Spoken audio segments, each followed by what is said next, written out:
व्यासपीठावरील सर्व आदरणीय या सर्वांना माझे कोटी कोटी प्रणाम। यानंतर सगळ्यात महत्वाची गोष्ट ज्याने आम्हाला इथं बोलावलं ते तुम्ही सर्व प्रिय शिष्यवृंद दादाताई, तुमच्या उपस्थित सर्वांच्या हृदयामध्ये जे ईश्वरी तत्व आहे, चांगुलपणा आहे, त्या ईश्वरी तत्वाला सुद्धा माझे कोटी कोटी प्रणाम। बाळांनो, खूप आतुरतेनं तुम्ही बऱ्याच दिवसापासून या क्षणाची वाट पाहत होता। तो क्षण आज आलेला आहे। 25 वर्षापासून आतुरतेने एकमेकांची भेट होण्यासाठी तुम्ही आतुरलेला होता। तर त्या क्षणी, या आनंदाच्या क्षणी आम्हाला तुम्ही बोलावलं, आमचा सुद्धा अभिमानानं भरून आला। आमची जी लेकरं आहेत ती मोठी झालेली आम्हाला पाहायला आवडतं। गुरुजनांना दुसरं काय आवडणार आहे? बाकीच्या पगारी वगैरे वरचेवर वाढतच जाणार आहेत, त्या काही कमी होणार नाहीत, आणि त्या जर बघत बसलो तर दुःख काही कमी होणार नाही। त्याच्यामुळे त्या आम्ही कधी बघितलेल्या नाहीत। आम्ही जे काही काम केलेलं आहे तुम्ही सगळ्यांनी आता बोललेला आहात, त्याच्याबद्दल काही दुमत नाही। लेकरांनो, तोच खरा आनंद आहे। म्हणून तुम्ही जिथे जिथे आहात तोच आनंद अनुभवत आहात हे आता तुम्ही बोलताना आम्हाला लक्षात आलं। मी रविवारी सुद्धा काम करते, हे शाळेची देण आहे असं एक ताई म्हणाले। तुमचे कुठेही इकडचे दादा सुद्धा अशाच पद्धतीचं बोलून गेले की मी जिथं आहे, तो सचिन सुद्धा अहमदाबादला आहे, पण तिथं सुद्धा अतिशय मन लावून काम करतो। एक प्रातिनिधिक स्वरूपामध्ये नावं घेतो, कुणीही असू द्या, हे सगळेच जण तुम्ही आता इथे जे उपस्थित झालेला आहात, खरं तो खूप मन लावून काम करत आहात। हे शाळेने जे संस्कार तुम्हाला दिलेले आहेत ते संस्कार तुम्ही जपत आहात हे आता लक्षात घेत आहेत, आणि ते पाहूनच आम्ही भारावून जातो। तीच आमची मोठी मिळकत आहे असं आम्ही मानतो। मुख्याध्यापक म्हणून आता सेवानिवृत्तीच्या वाटेवर आहे। थोडासा दुरावलोय शिकवण्याला, परंतु 1 तास गणिताचा काय आणखी सोडला नाही। गणिताचा सगळाचा तास असतो, पुन्हा नियमित तास असतात। मला तर रक्तातच आहे, ते काढून टाकायचं म्हटलं तरी येत नाही, कारण वडील शिक्षक असल्या कारणानं वडिलांनी जो प्रामाणिकपणा दाखवला त्या प्रामाणिकपणाची फळं आम्ही भोगतोय, आणि जणू काही संस्थाच आमची आहे या पद्धतीनं त्यांच्या रक्तात ते गुण आमच्यात असल्या कारणानं 4 भाऊ आम्ही सर्वजण, तुम्ही सांगितलं आताच, यांच्या इतका आनंदी काय आहे कोणी नाही। आणि खरोखरच तुमची जी सेवा करण्याचं भाग्य आम्हाला लाभलेलं आहे, त्या भाग्यातून आम्हाला ते फळ सुद्धा प्राप्त झालेलं आहे। एका कलेक्टरचा पगार आमच्या घरामध्ये येतो, परंतु मी आता थोड्या वेळापूर्वी म्हणालो पैशाला आम्ही किंमत दिली नाही, म्हणून आम्ही सगळेजण आनंदी आहोत। सर्वजण एकत्र राहतो हे सुद्धा तुम्हाला माहिती असेल। आई वडील सर्व 4 भाऊ, आम्ही सगळं कुटुंब 19 माणसाचं कुटुंब आज सुद्धा माधवाच्या स्वामीच्या कृपेने अगदी ज्ञान गोविंदानं आणि आनंदानं राहतो। आणि तो आनंद तुम्हा सगळ्यांना, इथे सगळ्या लेकरांना एकत्र बघितल्यानंतर त्याच पद्धतीचा आनंद झाला, तो आनंद द्विगुणित झाला। बाळांनो, तुम्ही ही सगळी जी वज्रमूठ बनवलेली आहे व्हॉट्सअपच्या माध्यमातून, तर ही वज्रमूठ अशीच कायम ठेवा। या मोबाईलच्या माध्यमातून खूप छान चांगलं काम होतं, वाईटच घडतं सगळं असं नव्हे, चांगलं सुद्धा कामं घडतात। तर ह्या चांगल्या कामाचं एक फळ दिसतंय, तुम्ही सर्वच जण एकत्र आलेला आहात। फक्त शिक्षक म्हणून, गुरु म्हणून आता खरं पाहिलं तर तुम्ही काही सांगण्याच्या वयाचे नाही, आणि आम्हीही खरं पाहिलं तर जास्त बोलू नये, बोलण्याच्या वयाचे नाही। आता आम्ही अशा वयाकडे झुकायला लागलो की कमी बोलावं, ऐकणारा तयार असेल तरच बोलावं, नाही तर शांततेने ऐकून घ्यावं, या पद्धतीच्या वयाकडे आम्ही आता झुकत आहोत। त्याच्यामुळे खरं पाहिलं तर जास्त बोलू नये, परंतु गुरु म्हटलं आणि समोर शिष्य दिसला की काहीतरी मार्ग दाखवावाच असं एक मनात वाटतं। त्याच्यामुळं एक थोडंसं माझ्या मनाला वाटली थोडीशी खंत आहे, तर ती बोलून दाखवतो। या मेळाव्यामधून थोडंसं एखाद दुसरं जे वाईट काही ऐकायला येतं तशा पद्धतीचं, कारण तुम्ही माधवाश्रम स्वामी मंदिरचे विद्यार्थी आहात, त्याच्यामुळे ते तसं ऐकायला येणारच आहे।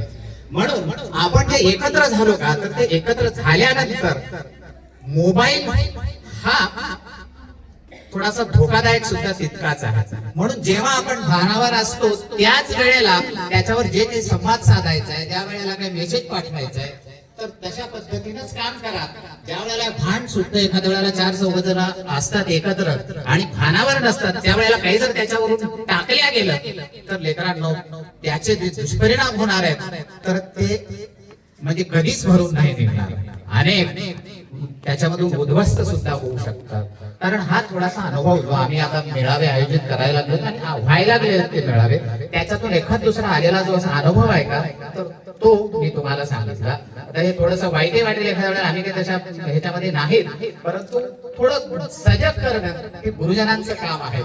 तुम्ही आता जरी एवढे मोठे झालेले आहात, अनेक लोक तुम्हाला मार्गदर्शन करत आहेत, तरी पण एक छोटस वाटलेलं जे मत आहे तर ते मी व्यक्त केलं. तर हा तुमचा जो एकत्रपणा आहे, कारण आजकाल एकत्र होणं हे फार कठीण आहे. आपल्याला किती विभागता येईल त्या पद्धतीनं काम चालू आहे, एकत्र आणता येईल असं काम खूप कमी आहे. परंतु हे जे माधवाश्रम स्वामींच्या चरणी हे काम करणारे सगळे लोक आहेत, तर लेकरांनो त्या सगळ्यांनी तुम्हाला सद्बुद्धी दिलेली आहे. तुम्ही सर्वजण एकत्र आलेले आहात, या एकीचा उपयोग करा, सगळ्यांच्या सुखदुःखात सहभागी व्हा, दुःखामध्ये काही मदत करता येते का बघा. आणि या पद्धतीने या ग्रुपचा वापर करून आपल्या शाळेचं नाव नक्कीच आणखी उज्ज्वल कराल. भरपूर उज्ज्वल केलेलं आहे तुम्ही, काही कमतरता ठेवलेली नाही तुमच्या कार्यातून, आणखीन खूप उज्ज्वल कराल अशी माधवाश्रम स्वामीच्या चरणी प्रार्थना करतो.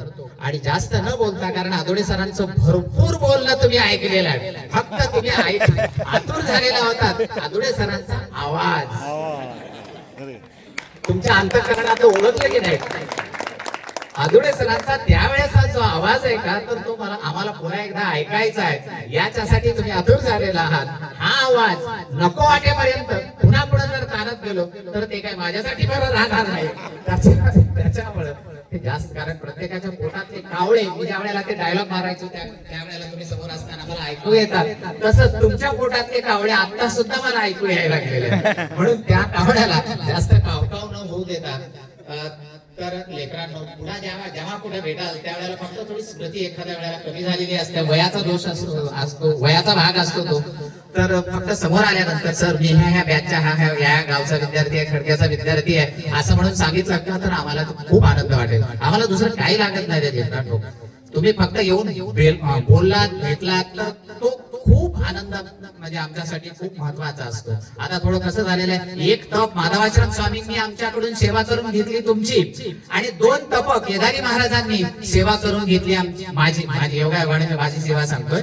तर इथं एक तप झालं, बरोबर, एक तप, आणि तिथं 2 तप झालेली आहेत. असे 3 तप या संत महंतांच्या भक्तांच्या लेकरांची सेवा करण्यासाठी विधात्यानं कदाचित आम्हाला इथं जन्म दिला असेल असं मला वाटतं.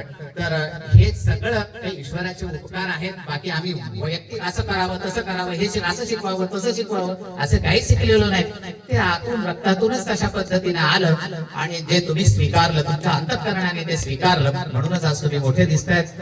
तर बाळांनो, तुमच्या सगळ्यांना ईश्वराला मागणी मागतो, हे ईश्वरा सर्वांना चांगली बुद्धी दे, आरोग्य दे, सर्वांना सुखात आनंदात ऐश्वर्यात ठेव, सर्वांचं भलं कर, सर्वांचं कल्याण कर, आणि तुझे गोड नाम मुखात अखंड राहू दे. ईश्वरचरणी प्रार्थना करतो लेकरांनो, तुम्ही सुद्धा तुमच्या सगळ्या लेकरा बाळांना संस्कारित कराल आणि असंच माधवाश्रम स्वामींचं नाव कराल अशी आशा बाळगतो. जय हिंद, जय महाराष्ट्र. धन्यवाद सर, धन्यवाद. आपण आताच म्हणालात की तुमच्या पोटात असलेले जे कावळे, आम्ही तर तुमचा आवाज ऐकण्यासाठी आतुर होतोच आणि आहेत, पण कावळ्यांना सुद्धा तुमचा आवाज ऐकण्याची इच्छा असेल. यानंतर जे आहे, ठीक आहे, यानंतर जे आहे अध्यक्षीय समारोप या कार्यक्रमाचा करू.